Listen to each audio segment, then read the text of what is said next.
చేసుకోవాలి. పెద్దలు ప్రొఫెసర్ జయశంకర్ గారు ఎప్పుడు చెప్తా ఉండేవారు, ఎట్టి పనికైనా మట్టి పనికైనా మనోడే ఉండాలి అని. మీరు మొన్న చూసినారు పార్లమెంటులో, లోక్సభలో ఇప్పుడు మనకు సభ్యులు లేరు, మనకు సీట్లు రాలే. 17 సీట్లుంటే ప్రజలు మనకు ఒక్క సీటు కూడా లోక్సభలో ఇవ్వలేదు. మనం ప్రయత్నం చేసినాం కానీ ఇవ్వలేదు. మరి మొన్న ఒక భారతీయ జనతా పార్టీ ఎంపీ తేజస్వి సూర్య అనేవాడు లేచి వాడి నోటికొచ్చినట్టు తెలంగాణ ఏర్పాటును పాకిస్తాన్ విభజనతో, పాకిస్తాన్ ఏర్పాటుతో పోలుస్తూ విషం చిమ్ముతుంటే అక్కడ కూర్చున్న 8 మంది బీజేపీ ఎంపీలు, 8 మంది కాంగ్రెస్ ఎంపీలు ఒక్క మాటనన్న మాట్లాడినరా? దయచేసి మీరు ఆలోచించాలని చెప్పి నేను కోరుతా ఉన్నా. ఒక్క మాట అంటే ఒక్క మాట. మరి అదే అక్కడ ఒక్క గులాబీ కండువా కప్పుకున్న మా ఎంపీ గారు ఒక్కరుంటే ఇలా పరిస్థితి ఉంటుండేనా? గల్లాబట్టి అట్లెట్లా మాట్లాడతావు? బుద్ధుందా నీకు? 1200 మంది ఆత్మ బలిదానాలతో వచ్చిన తెలంగాణ ఇది అని చెప్పి నిలదీయకపోతుండేనా? దయచేసి ఆలోచించాలని చెప్పి నేను కోరుతా ఉన్నా. ఇవాళ తెలంగాణకు అన్యాయం జరిగినా, తెలంగాణను అవమానించినా, తెలంగాణను ఇష్టం వచ్చినట్టు మాట్లాడినా అక్కడ మాట్లాడేందుకు ఈ గులాబీ కండువా కప్పుకున్న వాళ్ళు లోక్సభలో లేరు. అందుకే పెద్దలు చెప్తారు, ఎట్టి పనికైనా మట్టి పనికైనా మనోడు ఉండాలి. ఏనాటికైనా తెలంగాణ మీద ఈ గులాబీ కండువా కప్పుకున్న కేసీఆర్ సైనికుడికి ప్రేమ కాంగ్రెస్ కు బీజేపీకి ఉంటుందా? మీరందరూ కూడా ఆలోచించాలి, ప్రజలకు చెప్పాలని చెప్పి కూడా నేను విజ్ఞప్తి చేస్తా ఉన్నా. ఇవాళ మన సందర్భం, ఇవాళ మనం మాట్లాడుకుంటున్న సందర్భం ఈ కార్యకర్తల శిక్షణా శిబిరం. 3 ముఖ్యమైన ఆలోచనలతోని ఈ కార్యక్రమాన్ని మనం పెట్టుకున్నాం. అందులో మొదటిది, మన పార్టీ యొక్క సంస్థాగత నిర్మాణం చేసుకోవాల్సిన అవసరం ఉన్నది. పార్టీ బలంగా ఉన్నది, ప్రజలు ఎదురు చూస్తున్నారు. ఎప్పుడెప్పుడు ఎన్నికలు వస్తాయా, ఎప్పుడెప్పుడు ఈ దిక్కుమాలిన కాంగ్రెస్ ను తీసి ఆ మూసీ నదిలోనో బంగాళాఖాతంలోనో పారేయాలన్నా అన్నట్టుగా ప్రజలు ఎదురు చూస్తా ఉన్నారు. రాష్ట్రమంతటా రైతులు ఎదురు చూస్తున్నారు. కళ్ళల్లోంచి నీళ్లు వస్తలేవు, కన్నీరు కాదు నెత్తురు గారుతున్నది ఇలా రైతులకు. అట్లాంటి పరిస్థితి ఉన్నది. మరి తప్పకుండా ప్రజల్లో అభిమానం ఉంది, ప్రజల్లో కేసీఆర్ గారిని తిరిగి తెచ్చుకోవాలి అనే ఆరాటం ఉంది. కానీ అది జరగాలి అంటే మరి సుశిక్షితులైన సైనికుల్లాగా మన కార్యకర్తలు, మన నాయకులు ఎక్కడి వాళ్ళక్కడ తయారు కావాల్సిన అవసరం ఉంది. దానికోసమే మనం జూన్ నెలలో, వచ్చే నెలలో సభ్యత్వ నమోదు కార్యక్రమాన్ని ప్రారంభించుకోబోతా ఉన్నాం. జూలై, ఆగస్టు నెలలో మొత్తం కమిటీలు కూడా వేసుకోబోతా ఉన్నాం. ఆ తర్వాత కమిటీలు వేసుకొని బ్రహ్మాండంగా మరి సుశిక్షితులైన సైనికుల్లాగా మిమ్మల్ని తీర్చిదిద్దడానికి అంబర్పేట నియోజకవర్గంలోని మరి ఒక ఎంపిక చేసిన 1000-1200 మంది కార్యకర్తలకు మంచి శిక్షణ కూడా ఇవ్వడం జరుగుతుంది. అన్ని విషయాల్లో ఈ ప్రభుత్వం చేస్తున్న ప్రచారాలు, బీజేపీ చేస్తున్న అన్యాయం, ఇవన్నీ విషయాల్లో కూడా మీకు శిక్షణ కార్యక్రమాలు కూడా పెట్టడం జరుగుతుంది. కానీ దానికంటే ముందు మనం శిక్షణ కార్యక్రమం కంటే ముందు సభ్యత్వ నమోదు కార్యక్రమం చేయాల్సి ఉంటుంది. ఈసారి సభ్యత్వం ఇందాక పెద్దలు శ్రీనివాస్ యాదవ్ గారు చెప్పినట్టు మనం డిజిటల్ పద్ధతిలో పోతున్నాం. డిజిటల్ అంటే అదేదో గందరగోళం పడాల్సిన అవసరం లేదు. ఇదివరకు మనం పుస్తకాలలో రాసేది, ఇంటింటికి పోయేది, కాగితం చింపి రసీదు ఇచ్చేది. కానీ ఇప్పుడు మనకు మన ఫోన్లో ఒక యాప్ ఇచ్చి ఆ యాప్ ద్వారా ఇంటింటికి పోయి ఆ వివరాలన్నీ యాప్లో ఎక్కించుకొని దాన్ని మన పార్టీ ఆఫీస్కి పంపినట్టయితే మరి అందులో ఫోన్ నంబర్ కానీ అందులో సమాచారం కానీ భద్రంగా ఉంటుందనే ఉద్దేశంతో డిజిటల్ పద్ధతుల్లో మనం ముందుకు పోబోతా ఉన్నాం. ఆ యాప్ వివరాలు, దానికి సంబంధించిన శిక్షణ కార్యక్రమం కూడా ఒక 15-20 రోజుల్లో మీ 240 బూతులలో ఇద్దరిద్దరు చొప్పున మరి కార్యకర్తలను ఎంపిక చేసుకొని వారికి శిక్షణ కార్యక్రమం కూడా హైదరాబాద్ లోని మన పార్టీ కేంద్ర కార్యాలయం తెలంగాణ భవన్ లో జూన్ 15 తర్వాత ఏర్పాటు చేస్తాం. దానికి సంబంధించి మీ ఎమ్మెల్యే గారు మీకు అన్ని వివరాలు కూడా వారు చెప్తారని చెప్పి కూడా నేను విజ్ఞప్తి చేస్తా ఉన్నా. సో శిక్షణ కార్యక్రమాల కంటే ముందు సభ్యత్వ నమోదు ఉంటుంది. సభ్యత్వ నమోదు తర్వాత డివిజన్ల వారీగా, గతంలో ఇక్కడ 5 డివిజన్లు ఉండేది, రేపు 9 అవుతున్నాయి అనుకుంటా, 8 అవుతున్నాయి. సో 8 డివిజన్లకు మరి కొత్త కమిటీలు వేసుకుంటాం. 8 డివిజన్లలో చాకుల్లాంటి యువకులు ఎవరైతే కార్పొరేటర్ కావాలని ఆరాట పడతా ఉన్నారో వారందరికీ నేను విజ్ఞప్తి చేస్తా ఉన్నా. మనం ఇక్కడ వేదిక మీద కూర్చున్న నాయకులకు, వేదిక ముందు కూర్చున్న నాయకులకు నేను విజ్ఞప్తి చేస్తా ఉన్నా. ఎవరికి మనం ఎక్కడా కూడా ఎవరికి ఫలానా వారికి టికెట్ అని ఎవరికి కూడా వాగ్దానాలు చేయలేదు.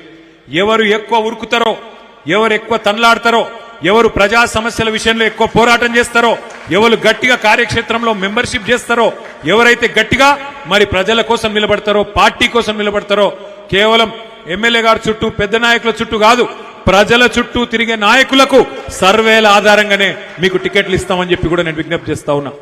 కాలేరు వెంకటేష్ గారిని మీరేమనొద్దు, ఆయనకు అందరూ మీరు కావలసిన వాళ్ళే. ఫలానా వాళ్ళ దగ్గర, ఫలానా వాళ్ళ దూరమని ఆయనకేముండదు. నాకు రేపటి రోజున ఎవరు గెలుస్తారు, పార్టీ పరంగా ప్రజల పరంగా ఎవలకు పరపతి ఉన్నది, ఎవలకు మరి ఎట్లా ఉన్నది, ప్రజల్లో మంచి పేరున్నది, ఇవన్నీ చూసుకొని వారికే టికెట్లు ఇవ్వడం జరుగుతుంది. దయచేసి నేను మిమ్మల్ని కోరేది, ఈ కార్డు నుంచి మరి ఏ ప్రజా సమస్య అయినా మీరే ముందుండాలి, మీరే ఉరుకులాడాలి. ఎమ్మెల్యే సాబ్ చెప్తేనే మేము కదులుతాం. ఇప్పుడు మీ గల్లీలో మీ వాడకట్టులో మరి మంచినీళ్ళ సమస్య ఉన్నదనుకోండి, లేదా కరెంటు సమస్య ఉంది, దోమల సమస్య ఉంది, సివరేజ్ లైన్లు పాడైపోయినాయి, ఎవరో కొండ మీదకి వెళ్ళేవాళ్ళు రారు, పక్క నియోజకవర్గం మలక్పేట్కి వెళ్ళి రారు, యువతలకి వెళ్ళి ముషిరాబాద్కి వెళ్ళి రారు. మీ గల్లీలో మీ బస్తీలో మీరే కథానాయకులు కావాలి, కేసీఆర్ మీరే కావాలి, మీ గల్లీలో కదిలాలే, కదిలందరినీ కదిలించాలే. అట్లయితేనే రేపటి రోజున ప్రజలు కూడా మీ ఎంబడ ఉంటారు. అంతేగాని ఎమ్మెల్యే సాబ్ ప్రోగ్రామ్ ఇవ్వాలి, నేను 11 గంటలకు తిరిగిగా బయలుదేరతా అంటే నడవదు. ఎక్కడోళ్ళు అక్కడ గట్టిగా తగులుకుంటే ఇప్పటికే ప్రభుత్వం మీద పీకల దాకా కోపం ఉంది ప్రజలకు. ఇక్కడ దాకున్నది కోపం. ఖచ్చితంగా ఎలక్షన్ ఎప్పుడు వస్తుందా, వీళ్ళ సంగతి ఎప్పుడు చూద్దాం అన్నట్టే ప్రజలు ఉన్నారు. అందుకే మనం కూడా జాగ్రత్తగా ముందుకు పోవాల్సిన అవసరం ఉన్నది. ఒక్కసారి మీరు ఆలోచించండి, కాంగ్రెస్ ప్రభుత్వం వచ్చింది 2.5 ఏళ్లైంది. ఇంకొక వారం 10 రోజులైతే 50% టైం అయిపోతుంది. మరి 50% టైం అయిపోయినాక ఏం జరిగింది హైదరాబాద్ మహానగరానికి? ఏ ఒక్కలకన్నా మంచి జరిగిందా? ఒక్కసారి మీరు ఆలోచించమని చెప్పి నేను కోరుతా ఉన్నా. 9.5-10 ఏళ్లు కేసీఆర్ గారు ముఖ్యమంత్రిగా ఉంటే ఆ రోజు మనం ఇదే హైదరాబాద్ మహానగరంలో 1,00,000 డబుల్ బెడ్రూమ్ ఇళ్లు కట్టినాం. అందులో 3,000 ఇండ్లు మీ అంబర్పేట నియోజకవర్గాన్ని కూడా ఇచ్చుకున్నాం. అదే మరి మీరు ఇవాళ ఆలోచించండి, ఈ 2.5 సంవత్సరాలు కూసోవా బాబు, ఆయన నాగవట్టు, ఈ 2.5 సంవత్సరాలలో ఏం జరిగింది? ఒక్క ఇల్లు హైదరాబాద్ మహానగరంలో ఒక్క ఇల్లన్న కట్టిందా కాంగ్రెస్ ప్రభుత్వం? కట్టిందా కట్టలేదా? ఒకసారి గట్టిగా చెప్పాలి, వినబడతలేదు. కట్టిందా కట్టలేడా రేవంత్ రెడ్డి? హైదరాబాద్ మహానగరంలో ఒక్క ఇల్లన్న కాంగ్రెస్ ప్రభుత్వం కట్టిందా? ఎన్ని ఇల్లు గులగొట్టిండు? కాకపోతే కొన్ని వేల ఇల్లు గులగొట్టిండు. శనివారం ఆదివారం వచ్చిందంటే ఏ ఇంటి మీదకి ఏ బుల్డోజర్ వస్తుందో తెలియదు. గరీబోళ్ళు తెలిసి తెలియక గవర్నమెంట్ జాగల ఎక్కడన్నా 20 గజాలో 30 గజాలో 40 గజాల ఇల్లు కట్టుకుంటే కేసీఆర్ గారు ఒక తండ్రిలాగా ఆలోచించి తెలియక కట్టుకున్నారు, గవర్నమెంట్ జాగనే కదా అని చెప్పి 2.5 లక్షల మందికి జీవో నంబర్ 58 కింద 59 కింద కేసీఆర్ గారు పట్టాలిచ్చిండు. కానీ రేవంత్ రెడ్డి ఇవాళ ఈ ప్రభుత్వం వచ్చినాక ఒక్క ఇల్లు కట్టలే, ఒక్క ఇటుక పెట్టలే, ఎక్కడ కనీసం ఒక్క ఇంటికి ముగ్గు పోయలే. కానీ కొన్ని వేల ఇండ్లను ఇవాళ హైడ్రా పేరు మీద, మూసీ పేరు మీద నీలమట్టం చేసిన దుర్మార్గుడు రేవంత్ రెడ్డి, కాంగ్రెస్ ప్రభుత్వం. అట్లాగే మీరు ఒక్క మాట ఆలోచన చేయండి, రేవంత్ రెడ్డి గారు మాట్లాడితే నోరు ధరిస్తే ఫ్యూచర్ సిటీ అంటున్నాడు. ఫ్యూచర్ సిటీ అంటే ఏంది? భవిష్యత్ నగరం. భవిష్యత్ నగరం అట. ఉన్న నగరాన్ని పట్టించుకునే తెలివి లేదు. హైదరాబాద్ లో కనీసం దోమల మందు కొట్టేటోడు లేడు, చెత్త ఎత్తేటోడు లేడు, ఇండ్లు కట్టేటోడు లేడు, మోరీలు సాఫ్ చేసుడు లేదు, కరెంట్ ఇచ్చే తెలివి లేదు. ఇది ఏది లేదు గాని భవిష్యత్ నగరం నిర్మాణం చేస్తా, ఫ్యూచర్ సిటీ గడతా. ప్రజెంట్ సిటీని పట్టించుకునే తెలివి లేదు గాని ఫ్యూచర్ సిటీ గడతా అని చెప్పి పోజులు కొడితే మా ఆడబిడ్డలు అనుకుంటున్నారు అమ్మకు అన్నం పెట్టనోడు చిన్నమ్మకు బంగారు గాజులు చేయిస్తా అని చెప్పిండట. వెనకటికెప్పుడు అమ్మకే అన్నం పెట్టాడు, ఉన్న నగరాన్ని పట్టించుకోడు మున్సిపల్ మంత్రి, ఆయననే ముఖ్యమంత్రి. ఒక మోరీ కట్టింది లేదు, ఒక ఇల్లు కట్టింది లేదు, కనీసం దోమల మందు కొట్టింది లేదు. కానీ ఫ్యూచర్ సిటీ కడతా, అది న్యూయార్క్ తోని లండన్ తోని పోటీ పడేటట్టు కడతా అంటే ఎవడు నమ్ముతారు? ఎట్లా నమ్ముతారు? ఆలోచించమని చెప్పి నేను కోరుతా ఉన్నా. ఇదే అంబర్పేట నియోజకవర్గంలో మీ ఎమ్మెల్యే గారు కోరితే ఒక్క మాట మీదకెళ్లి అంబర్పేటలో 4 ఎకరాలు ఆనాడు ముస్లింల శ్మశాన వాటిక కోసం ఇక్కడే మనం చేసుకున్నాం. అదొకటే కాదు, కొన్ని వందల వేల కోట్ల రూపాయలు మీ అంబర్పేట నియోజకవర్గం కోసం, అది ఎస్టీపీల రూపంలో అయితేనేమి, అదేవిధంగా మంచినీళ్ళ కోసం అయితేనేమి, ఇండ్ల కోసం అయితేనేమి, బ్రిడ్జిల కోసం అయితేనేమి బ్రహ్మాండంగా మంజూరు చేసుకున్నాం, ముందుకు పోయినాం. ఇలా ముఖ్యమంత్రి గారి ఇంకొక ఫేవరెట్ సబ్జెక్టు మూసి. మూసి మూసి అనిగా ముఖ్యమంత్రి గారు మురుస్తా ఉన్నాడు. ఏందయా మూసి అంటే ఆయన చెప్పేది, మూసి నది ప్రక్షాళన చేస్తా. నేను మీ అందరికి ఒక మాట మనసుకు ఎక్కించుకోండి, దయచేసి ఒకటి మంచిగా జాగ్రత్తగా వినండి. ఈయన కొత్తగా చేసేది ఏం లేదు, మూసీకి ఈయన కొత్తగా చేసేది ఏం లేదు. మనమున్నప్పుడే 9.5 ఏళ్లలో 3,866 కోట్ల రూపాయలు, ఒకటి కాదు రెండు కాదు, దగ్గర దగ్గర 4,000 కోట్ల రూపాయలు ఖర్చు పెట్టి మూసీలోకి మరి ప్రతి మురికి నీటి చుక్క ఏదైతే వస్తుందో దాన్ని శుద్ధి చేయాలని చెప్పి 32 ఎస్టీపీలు సివరేజ్ ట్రీట్మెంట్ ప్లాంట్లు మంజూరు చేసింది కేసీఆర్ గారి ప్రభుత్వం. దాన్ని దాదాపు 60-70% పూర్తి చేసినాం. అంబర్పేటలో, నాగోల్లో పెద్ద పెద్ద ప్లాంట్లు కట్టి హైదరాబాద్ లో ఉత్పత్తి అయ్యే ప్రతి మురికి నీటి చుక్క, మూసీలోకి వచ్చే ప్రతి మురికి నీటి చుక్కకు శుద్ధి కేంద్రాలు పెట్టింది కేసీఆర్ ప్రభుత్వం. అది మాత్రమే కాదు, మనం కాళేశ్వరం నీళ్లను, గోదావరి నీళ్లను కొండపోచమ్మ సాగర్ అనే ప్రాంతానికి తీసుకొచ్చినాం. హైదరాబాద్కు ఒక 60 కిలోమీటర్ల దూరంలో. మీకు ఒక చిన్న విషయం తెలవాలి. హైదరాబాద్ లో మనకు గండిపేట ఉన్నది. గండిపేట 535 మీటర్ల మీద ఉంటుంది సముద్ర మట్టానికి. మనం కట్టిన కొండపోచమ్మ సాగరు 620 మీటర్ల మీద ఉంటుంది. అంటే హైదరాబాద్ నెత్తి మీద కుండ పెట్టినట్టు గోదావరి నీళ్లను తీసుకొచ్చి అక్కడ పెట్టినాం కొండపోచమ్మ సాగర్లో. మనం ఆ పని కూడా మనమే చేసినాం. చేయడంతో పాటు 2023 మే నెలలో ఆనాడు కేసీఆర్ గారి నాయకత్వంలో ఒక నిర్ణయం తీసుకున్నాం. 1,100 కోట్ల రూపాయలు ఖర్చు పెట్టి కొండపోచమ్మ సాగర్ నుంచి గండిపేటకు 1,100 కోట్ల రూపాయలతో నీళ్లు తెచ్చే కాల్వను కూడా మరి గ్రావిటీ ద్వారా, అది 620 మీటర్ల మీద ఉంది, గండిపేట కిందికి 535 మీటర్ల మీద ఉంది. అంటే దగ్గర దగ్గర 90 మీటర్లు కిందికి మంచిగా నీరు జాలువారినట్టు వస్తుంది. అది కూడా మంజూరు చేసింది కేసీఆర్ ప్రభుత్వం 1,100 కోట్ల రూపాయలతో. అట్లాగే మీ మూసారంబాగు బ్రిడ్జు, అట్లాగే మొత్తం మూసీ నది మీద 15 బ్రిడ్జులు 545 కోట్ల రూపాయలతోని మంజూరు చేసింది 2022 సంవత్సరంలో కేసీఆర్ ప్రభుత్వం. ఎస్టీపీలు కట్టింది 4,000 కోట్లతో కేసీఆర్ ప్రభుత్వం. గోదావరి నీళ్లను కొండపోచమ్మ సాగర్ తెచ్చి ఆడికెళ్లి గండిపేటకు నీళ్లు తెచ్చి ఆ గండిపేట నీళ్లను కిందికి మూసీలోకి వదిలేటట్టు ఇంతజాం చేసింది కేసీఆర్ ప్రభుత్వం. 15 బ్రిడ్జిలు మూసీ మీద మంజూరు చేసింది 545 కోట్లతోని కేసీఆర్ ప్రభుత్వం. శిలాఫలకం వేసింది కేసీఆర్ ప్రభుత్వం. ఆఖరికి ఉప్పల్ బగాయత్ నుంచి మీ నాగోల్ దాకా 5 కిలోమీటర్లు ఒక్క ఇల్లు కూలగొట్టకుండా, ఒక్క పేదవాడిని డిస్టర్బ్ చేయకుండా 5 కిలోమీటర్లు కేవలం 7 కోట్ల రూపాయలతోని సుందరీకరించింది. వాక్వేలు, అదేవిధంగా ఇతరత్ర కార్యక్రమాలు చేసింది కేసీఆర్ ప్రభుత్వం. ఇవాళ రేవంత్ రెడ్డి గారు చేయాల్సిందల్లా ఒక్కటే, జేబుల కత్తెర పెట్టుకొని తిరుగుతున్నాడు. ఆయన కత్తెర పెట్టుకొని తిరుగుతుండే జేబు దొంగ అనుకునేటోళ్ళు, జేబు దొంగ కాదు నేను అంటలేను. కత్తెర పెట్టుకొని తిరుగుతుండంటే ఎక్కడ కేసీఆర్ కట్టిన ఫ్లైఓవర్ ఉంటే అక్కడ పోయి రిబ్బన్ కట్ చేస్తాడు, కేసీఆర్ కట్టిన బిల్డింగ్ ఉంటే పోయి రిబ్బన్ కట్ చేస్తాడు. ఈయన సీఎం అంటే కటింగ్ మాస్టర్, రిబ్బన్లు కట్ చేసే కటింగ్ మాస్టర్. ఈయన చీఫ్ మినిస్టర్ కాదు, కేవలం కేసీఆర్ కట్టిన పథకాలకు, కార్యక్రమాలకు రిబ్బన్లు కట్ చేసుకుంటూ తిరుగుతున్నాడు. ఇవాళ ఈయన మాట్లాడుతున్నాడు, మూసీ కడతా 1,50,000 కోట్లు ఖర్చు పెడతా అంటున్నాడు. మా ఆడబిడ్డలు మీరు ఆలోచన చేయాలి. అంబర్పేటలో దగ్గర దగ్గర 3-4 వేల ఇండ్లు గులగొడతాడట. 3-4 వేల ఇండ్లు గులగొట్టి అంబర్పేటలో మూసీ కడతా. నేను అడుగుతున్నా రేవంత్ రెడ్డి గారు, మొత్తం పని కేసీఆర్ గారు చేసిండు కదా. శుద్ధి కేంద్రాలు కట్టినాం, బ్రిడ్జిలు మంజూరు చేసినాం, గండిపేటకు నీళ్లు తెచ్చే సౌలత్ ఏర్పాటు చేసినాం.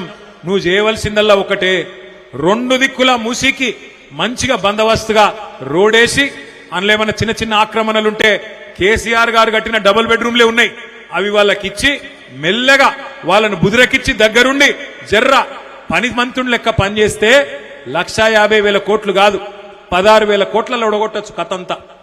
16,000 కోట్లలో ఒడిచిపోయేదానికి 1,50,000 కోట్లు ఎందుకు ఖర్చు పెడుతున్నావా రేవంత్ రెడ్డి అంటే ఆయనకు నా మీద కోపం వస్తుంది. ఇక కోపం వస్తే ఏం మాట్లాడతాడు రేవంత్ రెడ్డి? ఎందుకయా 1,50,000 కోట్లు అంటే నీ గుడ్లు వీకి గోటీలాడతా. అరే నేనేమన్నా నువ్వు చెప్పు, విషయం చెప్పంటే నీ గుడ్లు వీకి గోటీలాడతా. ఇంకా గట్టిగా అడిగినావు అనుకో మరి మస్తుగా నరికినావు కదా, నెలకు 2500 ఇస్తానో మా ఆడబిడ్డలకు, 2.5 ఏళ్ళు అయిపోయా, ఏం సంగతి రేవంత్ రెడ్డి గారు అంటే లాగుల తొండలు ఇడిచి పెడతా. ఇంకా గట్టిగా అడిగినావు అనుకో ముసలోళ్ళకు 4000 పెన్షన్ అంటివి, అత్తకు 4000, కోడలకు 2500 అంటివి, ఏమైరా బాయ్ అన్నావు అనుకో ఏమంటాడు, పేగులు తీసి మెడలు వేసుకుంటా. ఇక ఈ మధ్యన కొత్తది ఒకటి నేర్చిండు, ఏమంటుండు, ఇంత సిగ్గులేనోడంటే, ఇంత సిగ్గులేనోడు ఎవరిని చూడలేను నేను. ముఖ్యమంత్రిని ఎన్టీ రామారావుని చూసిన, రాజశేఖర రెడ్డి గారిని చూసిన, చంద్రబాబు నాయుడు గారిని చూసిన, తర్వాత రోషయ్య తాతను చూసిన, ఆయన మన కిరణ్ కుమార్ రెడ్డిని చూసిన, మన నాయకుడు కేసీఆర్ గారిని చూసిన, ఇక ఇప్పుడు ఈ సన్నాసిని చూస్తున్నా. ఏమంటుండ ఆయనే, మన చూడురు మీరు ఆదిలాబాద్ వేయండి, ఆదిలాబాద్ పోయి ఏమంటాడు, అక్కడ లేడీస్ ఉన్నారు అందరు కింద, ఆ సోయి కూడా లేదు ముఖ్యమంత్రికి. ఎంత కండలు తిరిగిన మొనగాడైనా 3 నెలల పిల్లలు పుట్టిస్తాడువా అంటే మాకు ఎరకలేదా, పిల్లలు ఎట్లా పుడతారు, ఎన్ని నెలల్లో పుడతారు మనకు తెలియదా, మాకు కూడా ఎరికే 9 నెలల్లో పుడతారు పిల్లలు. ఎంత కండలు తిరిగినోడైనా 3 నెలల పిల్లలు పుట్టిస్తాడా అని మాట్లాడుతుండే రేవంత్ రెడ్డి. నేను అడుగుతున్న రేవంత్ రెడ్డి, 3 నెలల పిల్లలు పుట్టరు మాకు ఎరికేరా భయ్, కానీ 30 నెలల పిల్లలు పుట్టకపోతే నిన్నేమనాలి మరి, నేనేం అనలే మళ్ళా సుమా, 30 నెలల్లో పుట్టిరా లేదా మరి నువ్వు చెప్పిన పథకాలు ఒక్కటన్నా పుట్టిందా, మరి ఏమనాలి నిన్ను, నేను అనలేదురా భయ్, నువ్వు లేనిపోయి విడ అంటే గింత చిల్లర భాష మాట్లాడచ్చా, గింత గలీజ్గా మాట్లాడచ్చా, మాకు తెలియదా. ఎన్ని కథలు పడ్డావు నువ్వు, ఆ రోజు ఎన్ని అబద్ధాలు చెప్పినావు, ఏం నరికినావు. దళితులకు కేసీఆర్ గారు దళిత బంధన్ పెడితే 10 లక్షల రూపాయలు ఇస్తే అవి ఏం సరిపోతాయి, 12 లక్షలు ఇస్తా అన్నావు, ఒక్కనికన్నా 12 పైసలు ఇచ్చినావా. మా ఆడపిల్లలకు చెప్తీవి కదా, కేసీఆర్ 1 లక్ష రూపాయలు ఇస్తుండు పెళ్లికి, నేను తులం బంగారం ఇస్తా అన్నాడు, అన్నాడా లేదా. అక్క మీరు వేసుకున్న బంగారం వాడిచ్చిందేనా, నేను అప్పుడే చెప్పిన తులం బంగారం కాదు మెడల పుస్తల తాడు ఎత్తుకపోతాడు వీడని చెప్పి, నేను దొంగ, అంత దొంగ. కానీ కొంతమంది నమ్మిరు, తప్పిదారి నమ్మిరు ఊళ్ళల్లో. పాపం హైదరాబాద్లో నమ్మలే మీరు, అంబర్పేట వాళ్ళు బాగా హుషారు, మీరు అస్సలే నమ్మలే. లంగల్ కాంగ్రెస్ వాళ్ళు గిల్లినేడ నమ్ముతామని మీరు నమ్మలే. మీరు బీజేపీ వాళ్ళనే తరిమి కొట్టిరు. ఇక్కడ ఇదివరకు పేద నాయకులు అనుకుంటే ఉరికిచ్చి కొట్టిరు మీరు. ఆఖరికి ఆయన పోటీ చేసేందుకు కూడా భయపడి పార్లమెంట్కి పోతాడు పాపం, ఆయన అసెంబ్లీకి పోటీ చేసేందుకు కూడా భయపడుతుండిగా, అటువంటి పరిస్థితి వచ్చింది. అందుకే మీరు నమ్మలే కాంగ్రెస్ వాళ్ళను, కానీ ఊర్లలో నమ్మిరు పాపం. 10,000 కాదు 15,000 ఇస్తా అన్నాడు రైతులకు. కేసీఆర్ 2 పంటలకు ఇస్తుండు, నేను 3 పంటలకు ఇస్తా అన్నాడు. ఇలా 2 లేదు 3 లేదు 1 లేదు 4 సార్లు ఎగ్గొట్టిండు రైతు బంధు. ఎగ్గొట్టుడే కాదు, మీకు ఒక విషయం చెప్పాలి, ఎంత ఘోరం అంటే, ఇప్పుడు నిన్న కేబినెట్ సమావేశం జరిగింది, మంత్రివర్గ సమావేశం. నేను అడిగిన మన పార్టీ తరఫున, రాష్ట్రంలోని రైతుల తరఫున, రేవంత్ రెడ్డి గారు ఇప్పుడు ఏం ఎలక్షన్ లేవు, నువ్వు అనవసరంగా భేషజానికి పోకు, గీన చెప్తుండు కదా నేనెందుకు చేయాలి అనుకోకు. రాష్ట్రంలో ధాన్యం కొంటలేరు, వడ్లు కొంటలేరు, మక్కలు కొంటలేరు, ఎక్కడికక్కడ రోడ్ల మీద ఆరవోసుకున్నారు. ఆగమాగం ఉన్నది పరిస్థితి రైతులది.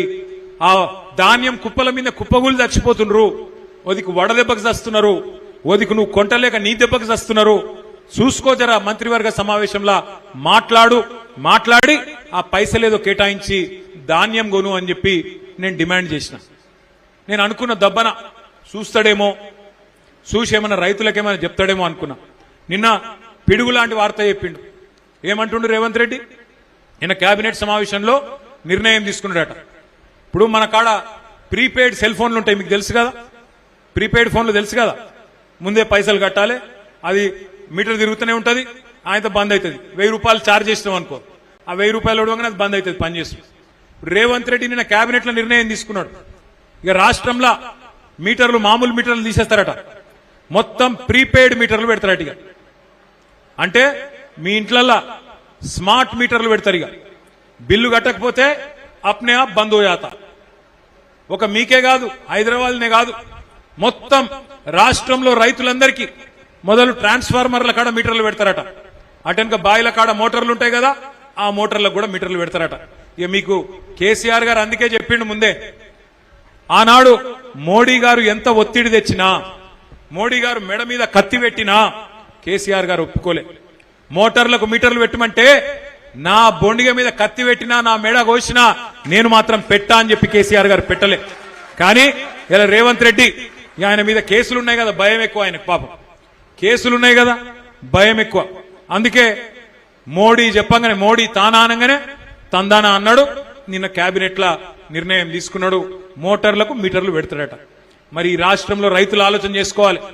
ఈ కాంగ్రెస్ పార్టీ ఫ్యూజులు వీకేద్దామా, కాంగ్రెస్ పార్టీ ఫ్యూజులు వీకి వీళ్ళను బంగాళాఖాతం లేద్దామా, లేదా ఇట్లనే చూసుకుంటా ఊకుందామా, ఆలోచన చేయాలని చెప్పి నేను కోరుతా ఉన్నా.